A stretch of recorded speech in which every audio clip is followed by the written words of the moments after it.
You say that you abide by the laws strictly, but you say publicly that you can bend the law. How is that? Doesn't the public need to be clarified very clearly on this matter? Our people might be confused by that statement. That's why I am asking whether he can make a clarification or he can make public apology for saying that, Mr. President. And this will be good for the country. Wala hong intention to bend the law. No, that's very clear. In fact, ang prinsipyo po ng ating bagong ombudsman is to follow the law and uphold the law dahil naniniwala siya na ang rule of law is supreme. Bago po naging ombudsman, ang aking kaibigan, siya po ay... Kaibigan naman tayong dalawa, ikaw naman. Dinideny mo yata eh. Yun nga sinasabi ko, kaibigan pala kayo. Yun nga sinasabi ko. Narinig niyo yata ako, Senator Marcoleta. Nung maandakit po ba yung complaint ni Mayor Baste? Kasi naandakit nga po base sa circular na yun. Na-notify po ba si Mayor Baste doon sa pangyayari? Was he notified? Tungkol po sa katanungan niyo kung na-notify si Mayor Baste, ito po ay internal process ng ombudsman. So, sa tingin ho nila ay hindi na ho kailangan i-notify. No? So, Ganun na lang po ang kanilang pangangatwiran, Mr. President. Paano naman mangingigibabaw ang isang internal process ng ombudsman? Doon po sa malakihan at napaka-importanting provision ng ating saligang batas. The first requirement of due process is notice. Ibig ba sabihin po, wala man lang karapatan ng isang tao na naghabla para malaman niya kung anong kinahinatnan ng kanyang asunto? Doesn't he deserve to be notified, Mr. President? Because if he was notified, he could have been given the chance to file a motion for reconsideration, which is again a part of due process.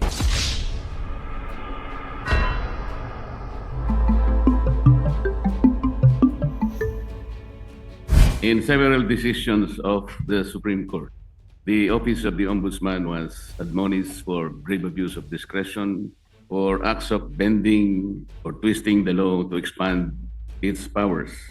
I may cite several jurisprudence if I must, Mr. President, if I will be required. And we all know that the present Ombudsman, Mr. President, publicly flouted his predilection to bend the law. Does he believe that these decisions of the Supreme Court are wrong and he is not bound by these decisions? Mr. President, the new ombudsman intimated to me that his direction is to abide by the Supreme Court decision, and the rule of law is supreme. And therefore is not correct, and there is no basis for flouting those statements publicly declared that bending the law is all right, provided that he is not breaking the law. Mr. President, it's a figure of speech, Mr. President. Mr. President, why figure of speech? The office of the Ombudsman is a high office. We're not supposed to be guided by figures of speech. Our people might be misled into believing that it's all right to bend the law, provided we do not eventually break it. It should be explained succinctly, Mr. Speaker. It should be explained very well that that is not correct, that he was wrong in saying that. He was very wrong in confirming and even affirming that publicly in one of our hearings in the Blue Ribbon Committee. Can we expect that, Mr. President, for the Ombudsman to do? Current ombudsman right now, he intimated to me that he is very strict in not bending the law. In fact, he also intimated that he will abide by the Supreme Court ruling as he believes that the rulings are forms part of the law, and the rule of law is supreme, Mr. President. So he abides by those principles, Mr. President, and he will carry that in his tenure as the country's ombudsman, and especially in his quest to hold people to account and to put people in jail, especially those who transgressed our laws, Mr. President. So those are the principles that he abides by, and those are the principles he will carry in his duty as our ombudsman, Mr. President. Mr. President, abiding by that principle and acting otherwise is different. You say that you abide by the laws strictly, but you say publicly that you can bend the law. How is that? Doesn't the public need to be clarified very clearly on this matter, Mr. President? Our people might be confused by that statement. That's why I am asking whether he can make a clarification or he can make public apology for saying that, Mr. President. And this will be good for the country. Mr. President, we thank the good gentleman from Tarlac and Pampanga, Senator Marcoleta, for bringing this up. And this is an opportunity for the current ombudsman to clarify his statements. And this is actually the clarification that he is expressing to this august body, that he will abide by the rule of law and he will not bend the law to serve any other purpose, Mr. President, or to serve any other being, Mr. President. So, Can we... Mr. Sorry. President, that's why this is an opportunity, and as he intimated to me, that he will always put the rule of law as supreme, Mr. President. Mr. President, even for this issue alone, can I respectfully move that maybe we can suspend our rules? I want to hear personally the Ombudsman to say it for himself.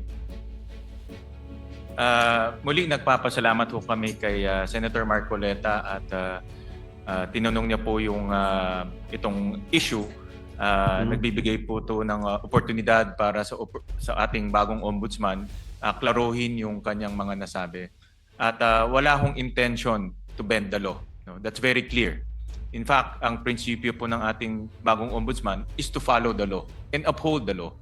Dahil naniniwala siya na ang rule of law is supreme, Mr. President. So, para lang klaro, no, na itong nasabi niya ay isang figure of speech, pero wala hong intensyon na baliin po ang batas. Dahil ang kanyang intensyon ay ipatupad ng batas ng may integridad at may katarungan, Mr. President.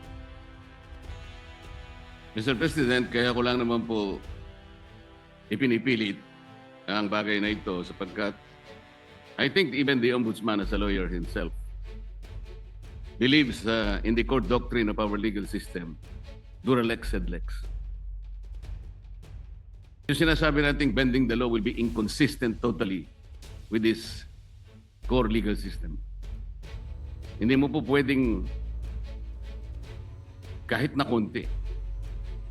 Tatanong ko nga sana to what extent can you bend the law that can still be acceptable? Hindi po pwede yun. Dura lex sed lex. Ako rin po, sumasang-ayon po kay Senator Marcoleta, the good gentleman from Tarlac, Pampanga, na ang batas po ay dapat ho natin ipatupad. At wala ho yan tinitignan. Kaya ho naka-blindfold po si Lady Justice dahil wala ho hong tinitignan. At yan rin po ang assurance ho ng ating bagong ombudsman dito po sa bulwagang ito at sa lahat po sa bayang Pilipino na nanonood ho sa atin na ipapatupad niya ho ang batas na may integridad po. Kasi po, Mr. President, nakakabagabag talaga. Sana po figure of speech lang. Pero nagkaroon po kasi ng pagkakataon na hindi figure of speech yun. Dahil doon sa isang pagdinig sa Blue Ribbon Committee, nakita naman po nating lahat. When a particular witness applied for witness protection program, and the law is clear, the provisions of law on the requirements on how to apply for a witness under the witness protection program. Nandun po lahat yun. The enumerations, the requirements are exclusive. Pero sinabi po ng ating ombudsman, then the Secretary of Justice, pinipilit po merong restitution. I advise him that he cannot do that because restitution does not appear in the law. But Mr. President, he insisted. So doon po nagkakaroon ng problema. While publicly, he declares that he upholds the law to the fullest. Pero in reality, it's not being done. How can you put a requirement which is not in the law? And he said that was his opinion. His opinion will not even matter, Mr. President. Does that opinion will even prevail over the strict provision of law? Yun po yung aking ikinatatakot, ikinababahala, na nami-mislead po yung ating mga mamamayan. Pati ang ating processes po ay nalalagay sa alanganin. That's why this is very important. Na kailangan po masettle natin ang issue ito. We cannot bend the law. Kasi po, kapag pinanatili natin yun, it is as if the Ombudsman has the power to refine the law or even revolutionize the law. No one can do that, Mr. President. Kasi po, tingnan na, ito pa po yung nakakabagabag. Still falls on this very subject, Mr. President. Kamakailan lamang po ang ating current ombudsman ay nag-announce na sa mga darating na araw, meron pong may issuean na warrants of arrest. Na mga iba po ay kasama pa natin sa kapulungan ito, Mr. President. Mr. President, may I ask whether the Office of the Ombudsman has the power to issue warrants of arrest? No, Mr. President. Ang trabaho ho nila, ang pinaka-responsibility ho nila is to ensure accountability, Mr. President. Tama naman po yun at ako'y naniniwala. Pero bakit niya po kaya nasabi yun that on such a particular date, warrants of arrest will be issued? Does he think that he can preempt the Sandigan Bayan or even the RTCs, Mr. President, to issue the warrants? Mr. President, this is a indicative timeline. Meron ho kasing sinusundan ng Ombudsman na timeline at base po doon sa mga nakita nilang ebidensya, nakita ho nilang mga krimen na ginawa po ng iba't ibang personalidad. Kaya po ito ay parte lang po ng kanilang timeline. At yun lang naman po yung in-explain ng kasalukuyang Ombudsman, Mr. President. Mr. President, the Office of the Ombudsman is following a timeline. So paano po niya nasabi na on December 5th? Ano na yun? Anong date po ba yun? Ito po yung nakakatakot, Mr. President. Paano po natin mapapaniwalaan na sa timeline na sinet ng Ombudsman, may palalabas na yung warrants of arrest? Hindi ba ang ibig sabihin nito, pwede niyang i-preempt ang decision ng Sandigan Bayan or the RTCs because he's following a timeline. And the most intriguing issue here, Mr. President, is that he might be able to influence and preempt the decision of the RTCs and the Sandigan Bayan just to make the timeline a reality. This is a very dangerous proposition, Mr. President. But Mr. President, hindi naman po, no, dahil alam naman ho natin ang Sandigan ay under the ambit of the judiciary. Iba naman po ito sa trabaho po ng Ombudsman. Pero bilang Ombudsman, nakikita ko ho na dahil sila po ang magfa-file ng kaso, very optimistic ho sila na yung kanilang ifa-file na kaso meron pong kinahinatnan at meron pong resulta. So yung resulta na gusto ho nilang mangyari ay mag-issue ho ng warrant of arrest. So, kasi very confident sila na yung kaso ay matibay.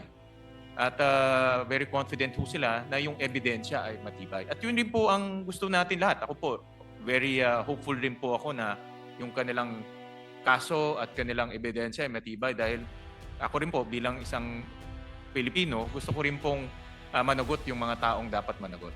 Pare-pare po natin gusto mapanagot natin ang may kasalanan, Mr. President. Wala pong debate doon. Hindi po yun ang punto ng pagtatanong nito, Mr. President. But the ability of the Office of the Ombudsman to predict even the timeline when the warrants of arrest can be issued is something that is troubling, Mr. President. Parang ang mangyayari, ayaw ko mang isipin yun. Ayaw ko rin naman talagang mangyari yun. Somebody can even preempt or influence the time when the RTC or the Sandigan Bayan may eventually issue the warrants of arrest. Sana wala nang ganung klaseng announcement Kasi nakakapagduda kasi, Mr. President. Tingnan po ninyo, when the Sandigan Bayan or the RTCs eventually issues the warrants of arrest, Do you think the persons or kung sino man yung involved na yun, that the Office of the Ombudsman wants to be arrested, pwede nilang questionin yung impartiality ng Sandigan Bayan or even the RTC? Because there was already a timeline announced by the office. This is the thing that is very intriguing, Mr. President. But Mr. President, with all due respect to the esteemed senator from Tarlac and Pampanga, with all due respect po, ito ay isang indicative timeline na tinitignan ho nila. Wala ho silang control sa magiging desisyon ng Sandigan. Wala ho silang control kung ano po magiging takbo sa Sandigan. Pero base po sa kanilang experience at base po sa kanilang pag-ayos ng kaso, lalo na po sa pagtingin po sa ebidensya, ito po yung tinitignan nilang timeline na pwedeng mangyari. Pwede rin ho yan hindi mangyari. No? Pwede rin ho yan iba po ang pupuntahan ng kaso. Pero naglalagay lang ho sila ng timeline para po makita naman ho nila kung ano po ang magiging takbo po ng kaso. At marami hong ganun. Actually, marami pag nanonood po ako ng mga political shows sa YouTube, marami pong mga political analyst, mga legal analyst, sinasabi ho nila ano po ang magiging takbo ng kaso, kailan po may makukulong, kailan po may i-issue ng mga warrant of arrest. Yan po ay based on their analysis and experience. Pero wala hong assurance, hindi ho yung magiging 100% na ganun po ang kinahinatnan po niyan o ganun po ang kalalabasan. Ganun din po sa ombudsman. Ito po ay sa kanilang tingin ay posibleng mangyari. Do you think announcing a particular timeline, Mr. President, is even necessary? Ito po ay for purpose of information, Mr. President, and para po mabigyan din po ang publiko ng kanilang opinion pagdating po sa magiging takbo po ng kaso. Mr. President, ang sinasabi po ng representasyon na ito, hindi naman kailangan pang i-announce yun eh. Dahil magkakaroon lang po ng pagdududa ang ating mga mamamayan, lalong-lalo na po yung mga taong gusto nating ipa-aresto, sapagkat hindi naman kailangan na mag-announce pa. Kasi kapag sinabi mong meron po kaming timeline, parang siguradong-sigurado na po kasi ng opisina ng ombudsman na talagang mag-i-issue yung either the Sandigan Bayan or the RTC doon sa panahon na kanyang tinutukoy. E di bali, maiisip ninyo, nasa ilalim pala ng impluensya ng ombudsman o ng RTC, ang mga na-impluensyahan pala ng ombudsman ang mga korte. Ganun po yung magiging maaring isipin. Maaring hindi totoong yun ang gustong gawin ng ombudsman. At naniniwala naman ako na hindi niya intensyon yun. Ngunit para bigyan po ninyo ng pagdududa ang ating mamamayan, lalong-lalo na po yung mga taong involved nga at gusto niyong ipa-aresto, parang hindi kailangan pong mag-announce pa eh. That is the only point, Mr. President. I'm sure andito po ang ating ombudsman at nakikinig ho siya sa mga suhestyon ng ating senador at bibigyan ho nila yan ng konsiderasyon. Salamat po sa sagot. Mr. President, yung ating pong Deputy, ano yung tawag doon? Deputy Overall Ombudsman ay taga-Bisaya, Mr. President. Taga Mindanao po yung ating current Deputy Ombudsman. Tama ho kayo. Overall Deputy Ombudsman. Overall Deputy Ombudsman is from Mindanao, but he is also the Deputy Ombudsman for the Visayas, Mr. President. Opo, tama ho. So, yung acting po, yung acting. The overall Deputy Ombudsman and also the Deputy Ombudsman for the Visayas regularly travels from his place to Luzon, and magastos po yun. Necessary po ba na sino po nagmamanage sa Ombudsman Office sa Cebu? Mr. President, Senator Marcoleta, temporary po na bakante ho yung posisyon na yon. Pero later on ho, ma-field up rin ho yung position. Pero sa ngayon po, dahil bakante ho yun, minomonitor po ng ating ombudsman itong mga opisina ito gamit po ang modernong teknolohiya tulad po ng Zoom, tulad po ng conference calling. So in other words, hands-on po ang ating ombudsman na sinisigurado niya itong mga opisina na ito ay tumatakbo ng maayos. Alin po yung bakante, Mr. President, yung overall Deputy Ombudsman o yung Deputy Ombudsman for Visayas? Ang bakante po ay yung overall Deputy Ombudsman for ito po ang bakante po. Yung overall Deputy Ombudsman ang bakante po. Yes. Dahil po suspended yung current overall Deputy Ombudsman. Kasi po kaya ko tinatanong to, Mr. President, napakagastos po yung regularly na pagta-travel po ng Deputy Ombudsman. Galing pa siya ng Mindanao. Meron pa siyang gawain dito sa Maynila dahil nga overall Deputy Ombudsman. Naisip ko po na unnecessary expense po yan sa opisina ng Ombudsman. Ang direction po ng ating bagong Ombudsman ay talagang gawing episyente po ang opisina. Natural lang naman po kung may bagong liderato, inaayos niya yung kanyang opisina sa nakikita niyang pinaka-episyenteng struktura, Mr. President. So, hindi naman po nila intention na maging bakante ito at later on rin po ay malalagyan din po ng tao. Pero tinitignan nila kung anong pong paraan o anong pong structure ang pinaka magiging episyente po para po sa ombudsman offices, Mr. President. Mr. President, bago po naging ombudsman ang aking kaibigan, siya po ay kaibigan naman tayong dalawa. Ikaw naman, dinideny mo yata eh. Yun nga sinasabi ko, kaibigan pala kayo. Yun nga sinasabi ko. Narinig niyo yata ako, Senator Marcoleta. Bago po siya naging ombudsman, Mr. President, siya po ay kalihim po ng ating Department of Justice. Yun naman pong dahil nag-retire po yung ating dating ombudsman Samuel Martires, nagkaroon po ng acting ombudsman. Siya po ay si overall Deputy Ombudsman Dante Vargas. Kapangalan ko pa siya. Nasaan po siya? Salamat po.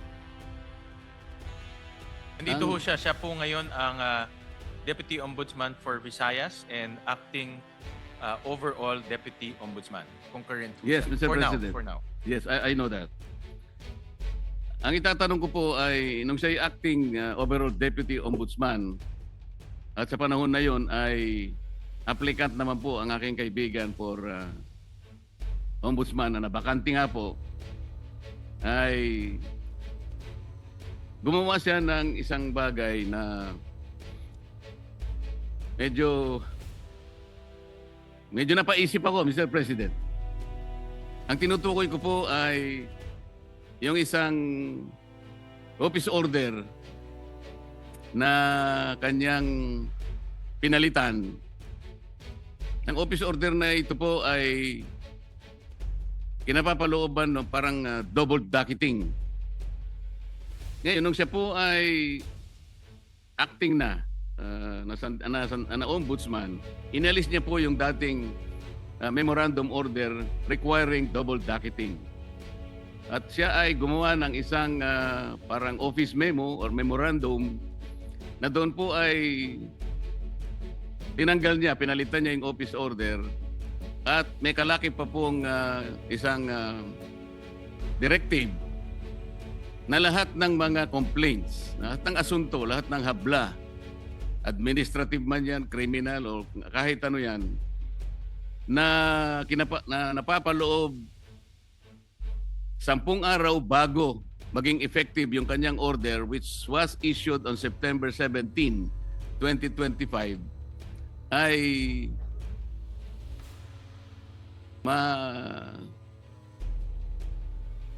mawawala po yung sa docket. Ibig sabihin, ma-undocket yung mga complaints. 10 araw bago ma-issue yung kanyang memorandum circular or memorandum order. Mr. President, nagkataon po, kung di ako nagkakamali, September 15 yata, ay nag-file ng complaint sa maraming opisyales ng ating pamahalaan.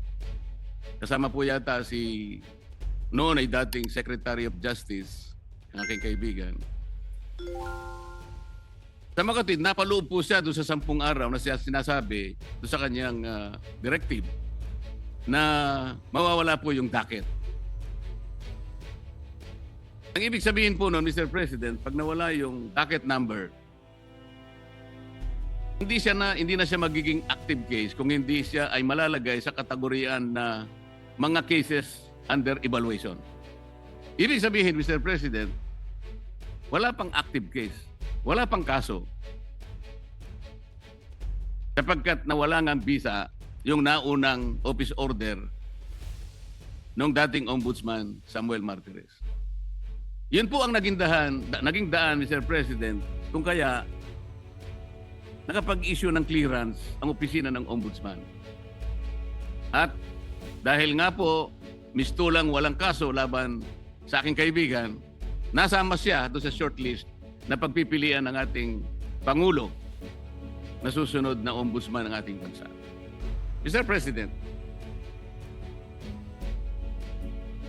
wala bang yung ba pangyayaring yun ay is there something much to be desired in the entire process, Mr. President? Parang ang nangyari, nakagawa ng gano'n yung overall ombudsman nang hindi naman maliwanag what is the visible public service na pwedeng nakamit ng ating mamamayan doon sa ginawa niyang pagpapalit ng office order. Hindi kaya lang ginawa yon para mapagbigyan ang aplikasyon ng aking kaibigan at makakuha siya ng clearance upang sa ganon eventually he will be included in the shortlist to be submitted to the office of the President, makasama sa pagpipilian bilang ombudsman.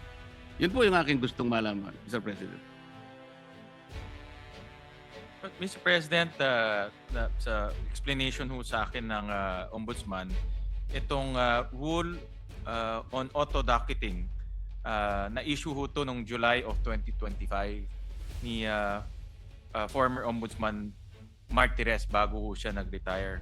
At nakita ho nila na hindi to dumaan sa tamang proseso. It was found not to be properly published. So hindi ho na-publish ng maigi. So binalik ho to ni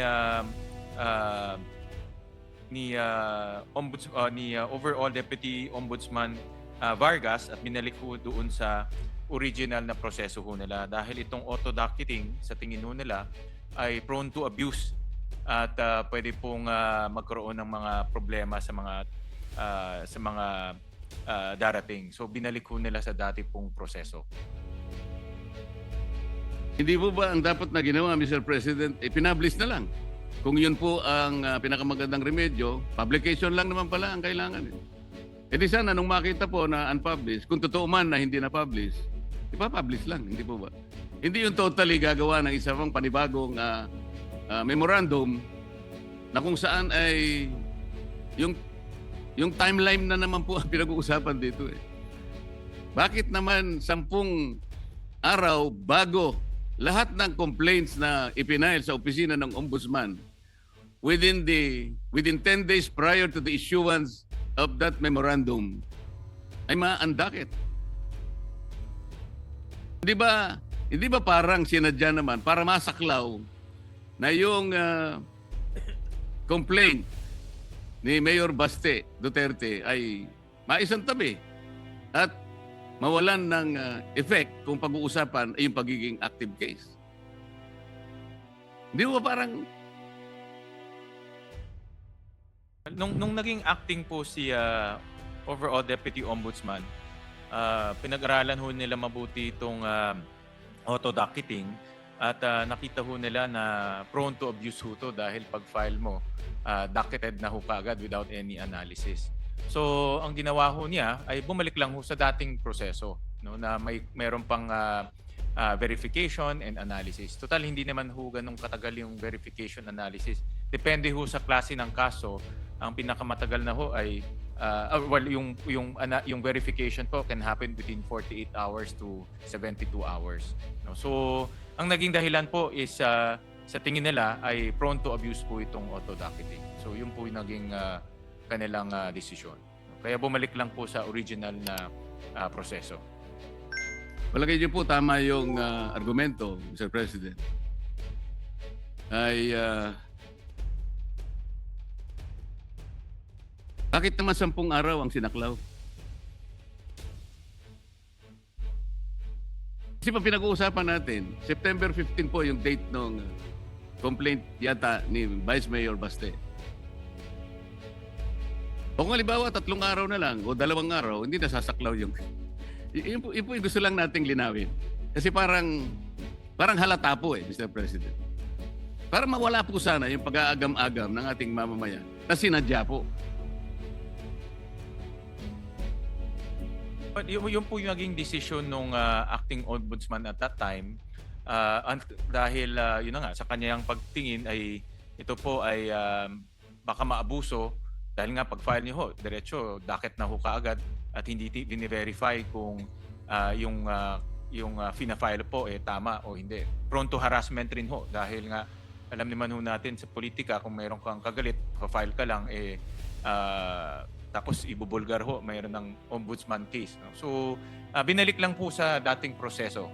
Hindi na ho, dahil sa kanilang pag-aanalisa, ito po yung pinaka maayos at hindi po maaabuso na proseso. So, yun lang po ang ginawa ho nung dating ombudsman. Yung acting ombudsman in particular. Sana nga po hindi na abuse ang proseso, pero hindi po malinaw na ganun ang nangyari. Halimbawa, isa pa po, yung complaints po na ipinail sa ombudsman may kinalaman po sa mga opisyalis ng Department of Public Works. Ang date po nun ay September 11.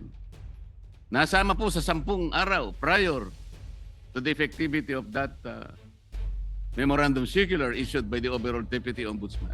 Ngayon, kung di po ako nagkakamali, 15 sa 18 ipinaghabla na opisyal ng DPWH na preventive suspension, na suspindi po base po sa complaint na ipinail.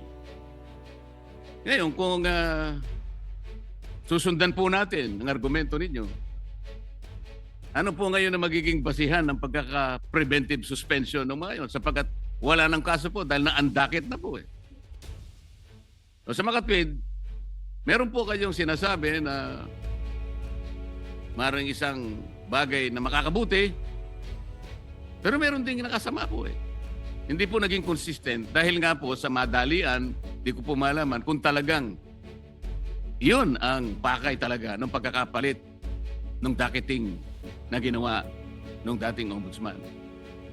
Maliban pa po rito, nung ma-undocket po ba yung complaint ni Mayor Baste?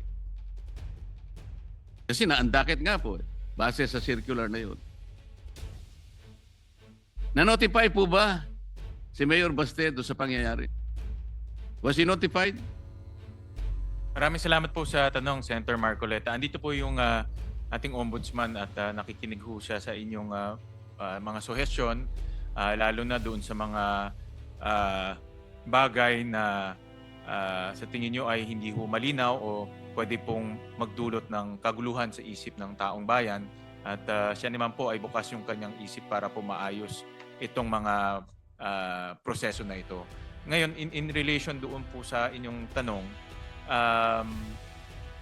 yung DPWH cases po, eventually ito po ay na-docket at iniimbestiga na ho. No? So,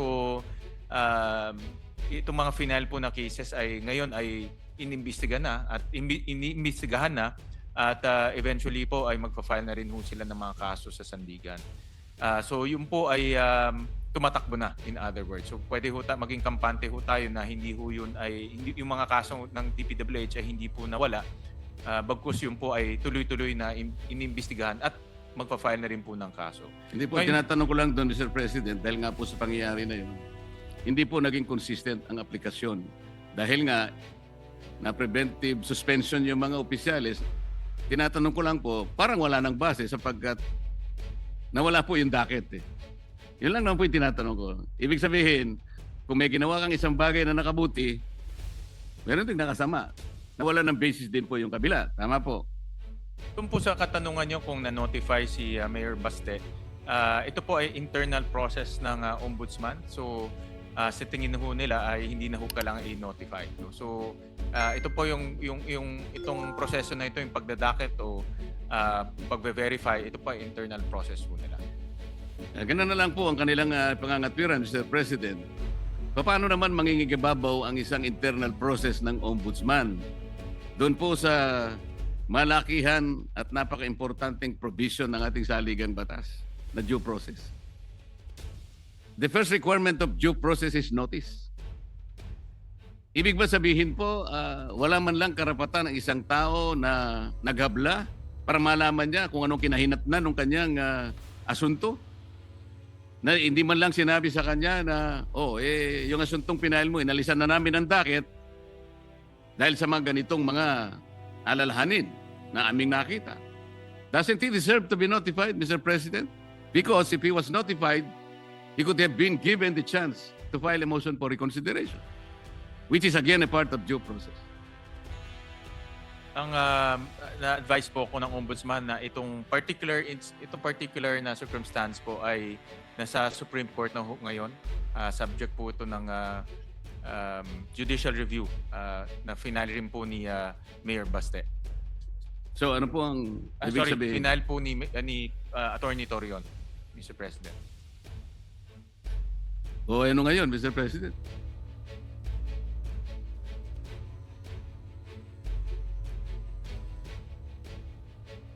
So ito po ay under the judicial review po ng Supreme Court. Oo nga Itong po. circumstances po. Oo nga po, pero hindi nasasagot yung tinatanong ko po. Very simple lang po eh. Yung pangangailangan ng isang taong ma-notify man lang kung ano ang kinahinatnan ng kanyang inihabla. Nung hablan niya, isang bagay na karapatan ng bawat isa. Yun po ay isang requirement ng due process. Ma-notify ka lang. Malaman mo lang kung anong nangyari. Dahil po ba, kapag ni-notify nyo siya, that will trigger the filing of a motion for reconsideration. At base po sa rules ng Ombudsman, mangangailangan po kayo at least ng 15 days. Para sa ganon, ma-resolve ninyo yung kanyang motion for reconsideration. Hindi nyo kailangan yung 15 days kasi nga, baka hindi maisama sa shortlist ang pangalan ng aking kaibigan. Ito po yung ating sinasabi. Mr. President, sana po lahat ng ginagawa natin ay nasa ilalim ng transparency. Ito pong pinakamabuting magagawa natin sa ating bansa. Lalo na ngayon na maraming tao po ang nalulungkot, baka hindi lang nalulungkot, nagagalit sa mga nangyayari. Kung hindi po tayo transparent, wala tayong kakayahan na sabihin sa kanila, ilantad, buksan sa kanila ang kaganapan ng nangyayari. We're just merely paying lip service to a very important provision of our Constitution that public office is a public trust. Maraming salamat po sa panahon, Mr. President. At sa panahon ng ating sponsor, panahon po ng Ombudsman na binigay sa akin. Salamat po. Maraming salamat po, Senator Marcoleta. At ulitin ko lang po, nandito po ang mga kawani ng Ombudsman at nakikinig po sila sa inyong mga suhestyon, sa inyong mga mungkahi. At rest assured po na ito ay suseryosohin ho nila. Maraming salamat po, Senator Majority Leader. Marcoleta.